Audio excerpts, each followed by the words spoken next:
Bonjour à tous, j'espère que vous allez tous très bien. Aujourd'hui, ce sera une vidéo assez spéciale parce que là, on va parler d'autre chose que du make-up et on va parler de l'Australie. Alors, pour ceux qui me suivent sur Instagram depuis longtemps, depuis un moment, il y a 2 ans, ça passe super vite, mais j'ai l'impression que c'était hier, mais voilà, il y a 2 ans, je suis partie 6 mois en Australie faire au pair. Et ensuite, j'ai fait à peu près 3 semaines de road trip en Australie. Alors, je suis partie de janvier à juillet. Je suis rentrée une semaine avant août. Donc, j'ai fait presque tout le mois de juillet. J'ai même fêté mon anniversaire là-bas. Donc, c'était vraiment une expérience de fou. Une expérience de malade. C'était un truc de ouf. Alors, si j'ai décidé de faire cette vidéo, c'est pour que vous ayez une expérience d'au pair en Australie parce que moi-même j'ai eu beaucoup de mal à trouver une expérience d'au pair en Australie sur YouTube. Quand j'ai voulu faire au pair, c'était très très compliqué de trouver sur l'Australie parce qu'il y a énormément de gens qui vont aux États-Unis faire au pair parce que c'est quelque chose qui est très développé là-bas. Mais sur l'Australie, comme c'est pas assez développé, il y a très très peu de témoignages ou de vidéos là-dessus, d'explications, etc. Alors pour vous expliquer, qu'est-ce qu'une au pair déjà? C'est comme une babysitter qui habite chez les gens. Moi j'appelle ça, enfin moi pour moi c'est la définition parfaite.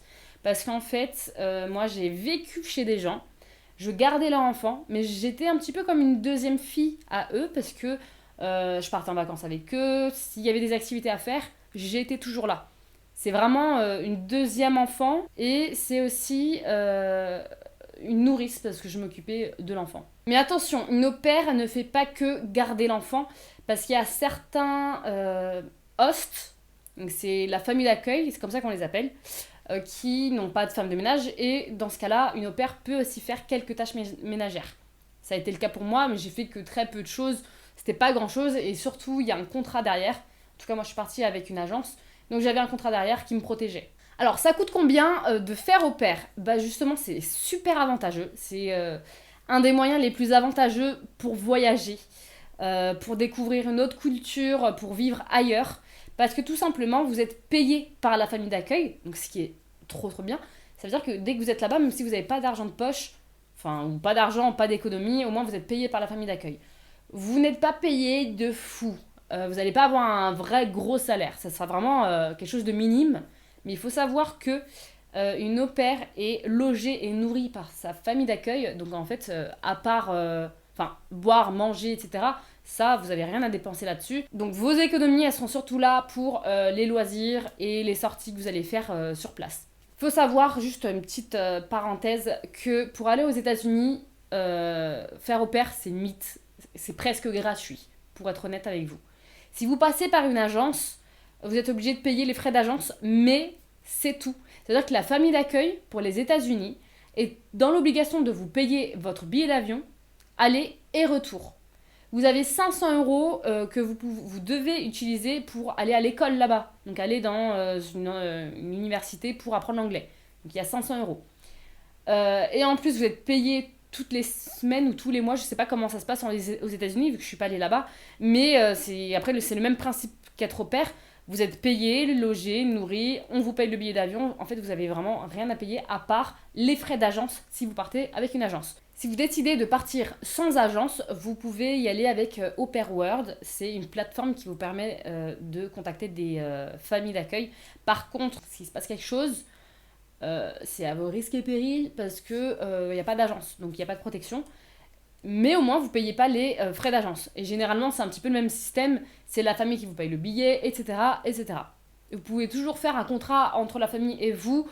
Donc ça reste un contrat, c'est contractuel, vous signez tout des deux côtés, mais c'est pas comme une agence. Alors on revient à mon expérience à moi. Donc moi, je suis partie en Australie. C'est quelque chose que très peu de gens font pour être au pair, parce que c'est pas assez développé là-bas.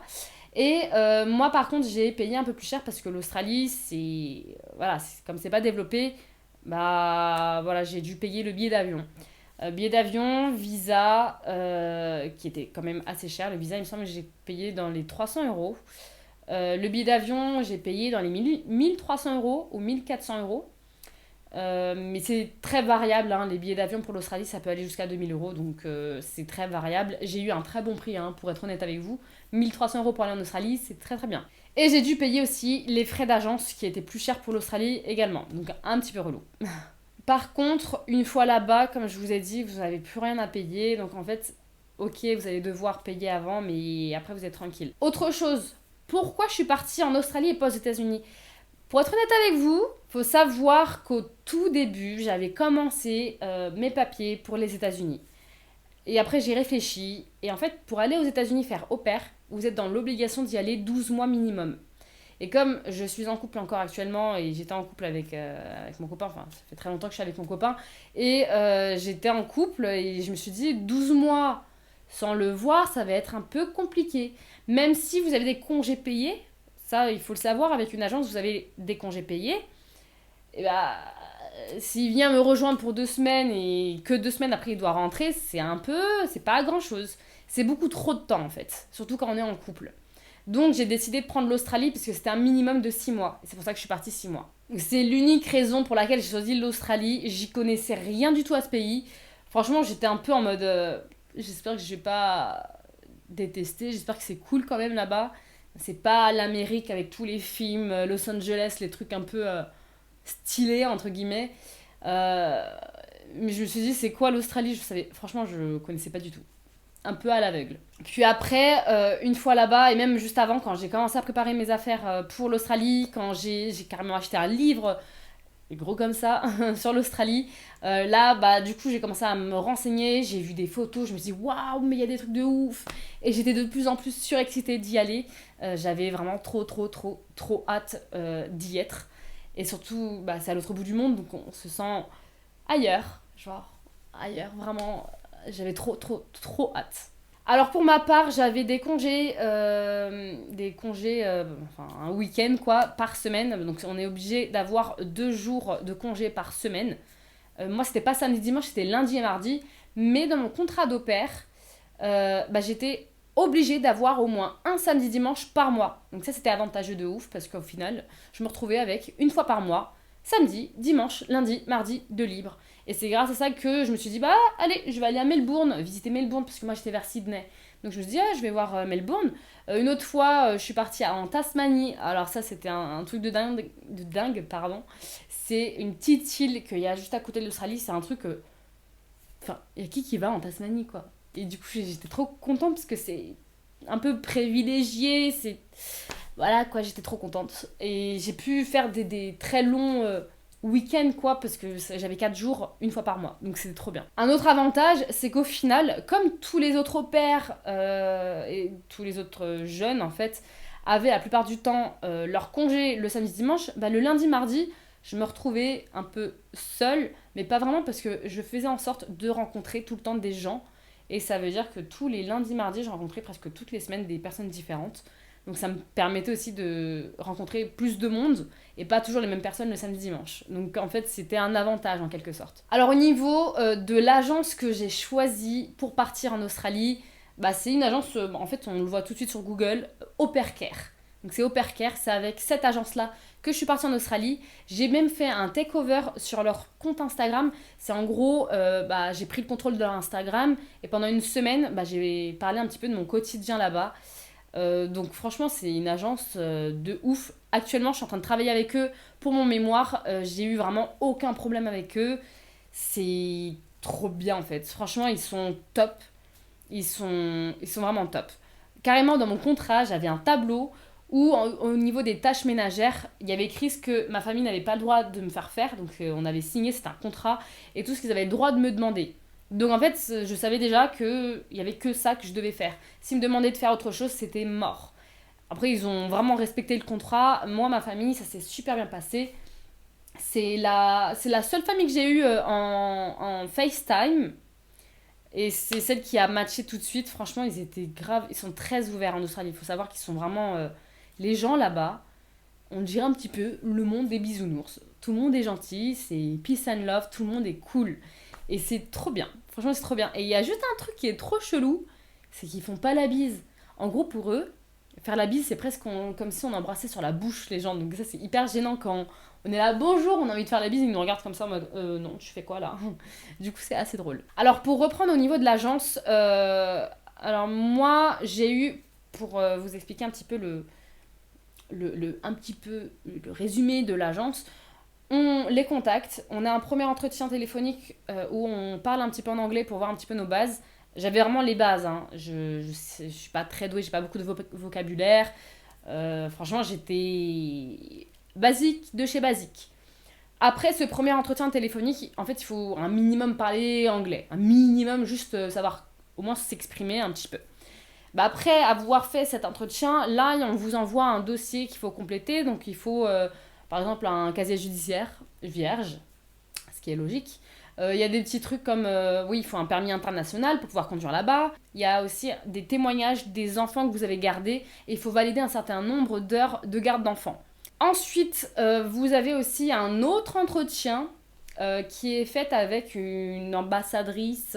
Donc c'est quelqu'un qui est hors au pair care et qui va un petit peu juger votre anglais. Ça a duré 45 minutes, mais elle m'a posé un petit peu plein de questions différentes sur mon dossier, etc. en anglais.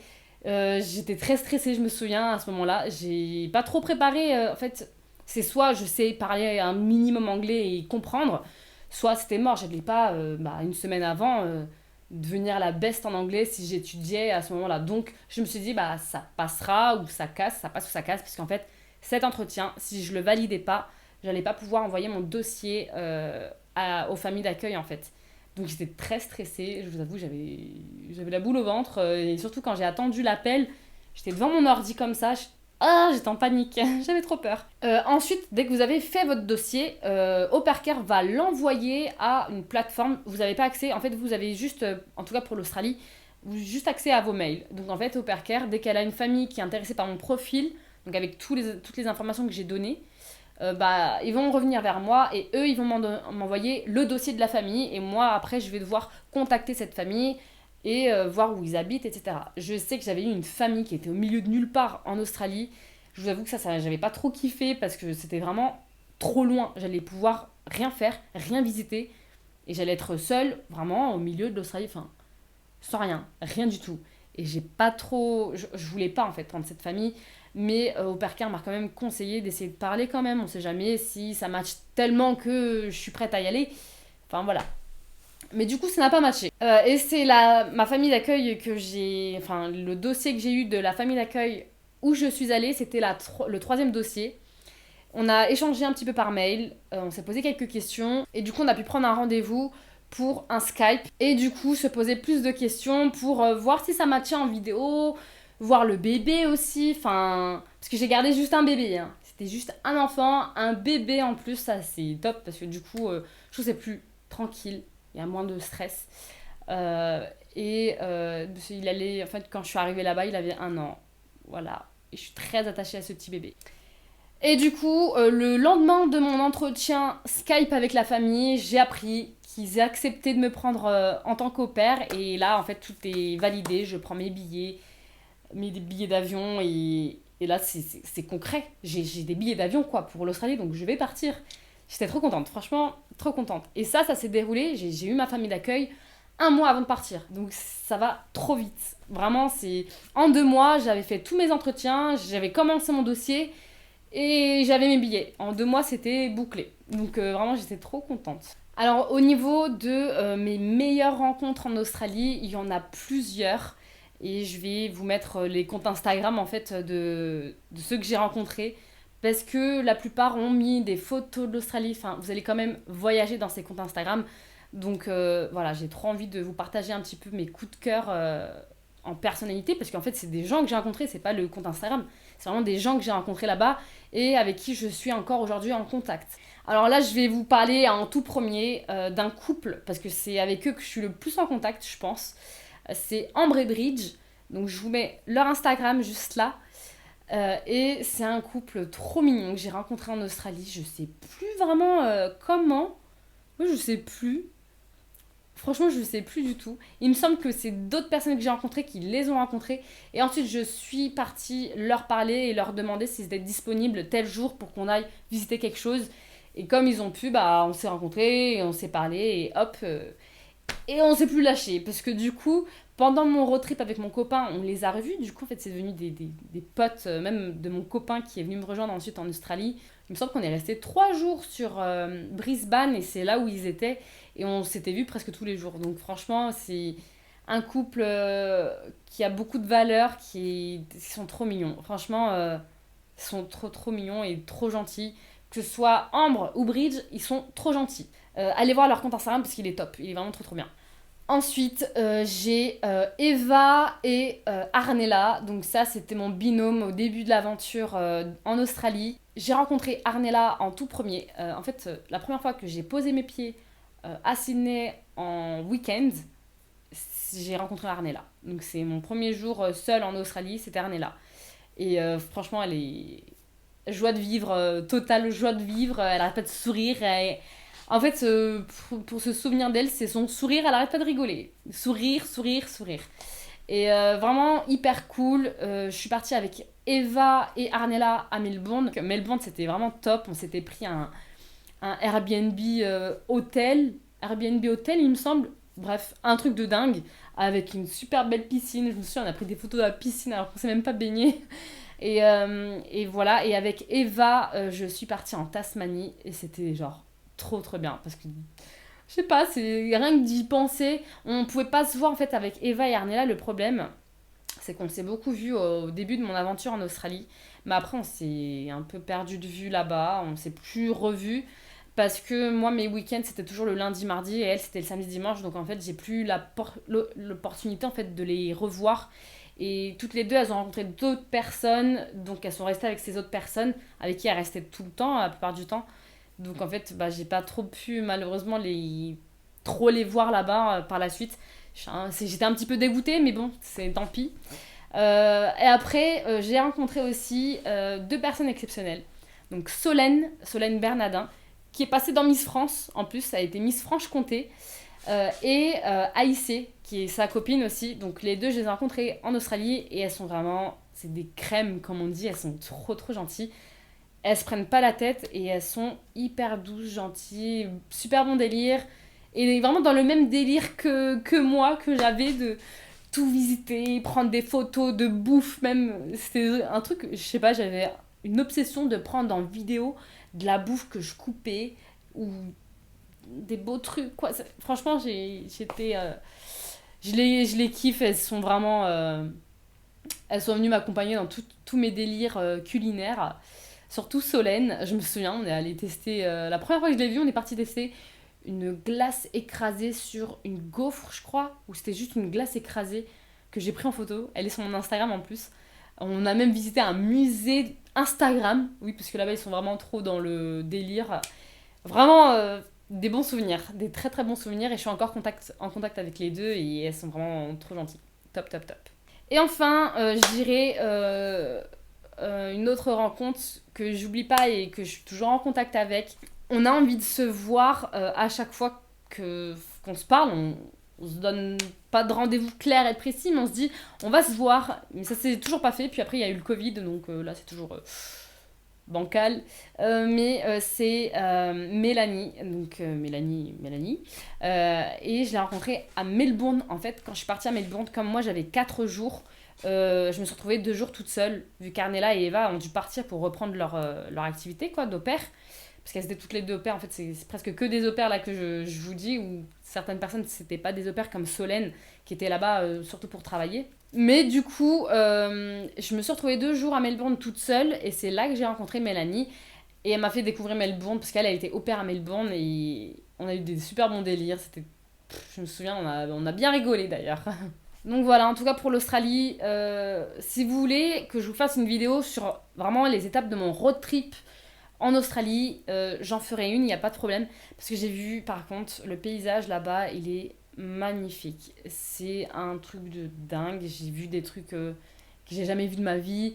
J'ai fait des choses que j'aurais jamais imaginé faire. J'ai fait un saut en parachute. J'ai conduit des routes que j'aurais jamais cru conduire en Australie. Alors que, n'oubliez pas, en Australie, le volant, il est de l'autre côté. C'est comme à Londres, en fait. Mais au final, vous vous habituez très vite, surtout que là-bas, c'est on va dire à 90% des voitures automatiques, donc il n'y a pas de souci à se faire. Mais vraiment, vous allez voir des animaux de dingue aussi. Alors les koalas, moi je suis tombée amoureuse, c'est des koalas, plus que les kangourous, je vous avoue. En fait, il y a trop de choses à faire en Australie, trop de belles choses, et surtout, chose que j'adore là-bas, par rapport aux États-Unis, et c'est pour ça que je regrette pas du tout, mais pas du tout d'être partie en Australie, c'est le fait que là-bas, comme il n'y a pas, enfin, c'est tellement strict que on se sent en sécurité, même pour traverser. Tout le monde attend que le bonhomme soit vert pour traverser. C'est vraiment là-bas, tout est contrôlé. Enfin, c'est pas contrôlé, mais tout est, tout le monde fait tout correctement en fait. Par rapport à si j'aurais été aux États-Unis où là il y a le port d'armes qui est accepté, il y a plein d'histoires de racisme maintenant, hein, voilà. Il y a, je trouve que c'est plus stressant aux États-Unis. Ça fait plus de gangs, etc. En Australie, c'est pas pareil. En Australie, franchement, j'ai rien. Je pouvais marcher dehors à minuit, il n'y avait pas de problème, j'avais pas peur. Donc, c'est un autre monde. Mais en plus de ça, les gens, ils sont généralement très aisés financièrement. Il y a de la beauté, du paysage, il y a de l'argent, il n'y a pas de violence, ou peu de violence, je dirais. Et il y a les buildings, il y a aussi la plage. En fait, il y a de tout. Il y a vraiment de tout. Mon seul problème, si je décide pas aujourd'hui à essayer d'y retourner pour essayer d'y vivre, etc., c'est vraiment que c'est trop trop loin. Bon, sinon, bah, pour finir cette vidéo, j'ai juste un conseil à vous donner. C'est si vous hésitez à partir, que ce soit aux États-Unis ou en Australie en tant qu'au pair, n'hésitez plus et partez. C'est une aventure de dingue. C'est un souvenir que vous pourrez raconter même avec vos enfants. Vous allez. C'est vraiment, on dirait, pour moi en tout cas, que c'est une autre vie que j'ai eue dans un autre monde. C'est trop bien, hein. Vraiment, c'est un truc que je garderai en mémoire toute ma vie. En tout cas, j'espère que j'ai abordé le plus de sujets possible, mais si j'en ai oublié certains, vous me le dites en commentaire et je vous répondrai très rapidement. J'espère de tout cœur que vous allez faire votre bon choix entre États-Unis ou Australie. Je vous conseille l'Australie, hein. Mais voilà. Bon, en tout cas, je vous fais plein de bisous. Je vous dis à la prochaine pour du coup une prochaine vidéo. Je vais être de plus en plus active sur ma chaîne. Donc n'hésitez pas à vous abonner et activer la cloche qui est juste en bas de cette vidéo. Ça vous permettra d'avoir une notification dès que j'ai sorti une nouvelle vidéo. Donc voilà. Bon allez, bye bye, à la prochaine.